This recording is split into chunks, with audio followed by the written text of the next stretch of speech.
Even from the safety of this shelter, many women were reluctant to come forward. But then Samina introduced us to Aisha. We have changed her name to protect her identity. She came to the shelter after being accused by her husband of having an affair. शोहर यही कहता है जैसे ये ताले लगा के गया, कोई आया था क्या बिला वजह, मूड इसका एकदम चलते चलते हुए मूड खराब करके आया, कहेगा हाँ आज ज़रूर कोई गड़बड़ है, अंदर कोई आया था। ये एकदम एक धोम लगाते लगाते एकदम इतना मारपीट करते, ये एकदम है ना जैसा ये ना हद से ज़्यादा एकदम नफसियाती पन आ जाता है। कुरान की कसम का तुम्हारा अफेयर है, बोलो किसी इस तरह, बोलो किसी के साथ है ज़बरदस्ती। तो मेरे बच्चे रोते न छिक छिक के रोने लग जाते, मेरी अम्मी को ये बचाओ, मेरी अम्मी को कोई बचाओ, मेरी अम्मी को कोई बचाओ। आओ कोई सुनता नहीं है, कोई किसी की आवाज़ नहीं सुनता। वहाँ आठ पड़ोस तो कोई भी साथ नहीं देता मेरी।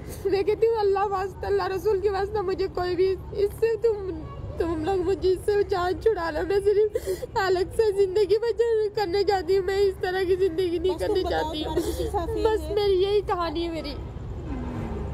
मेरी जिंदगी में अल्लाह पाक ने इतना गम दिया, क्यों मैं ये सोचती हूँ अब मेरी औलाद का भी कुछ क्यों नहीं है, उनके साथ भी तो अच्छा होना चाहिए अब।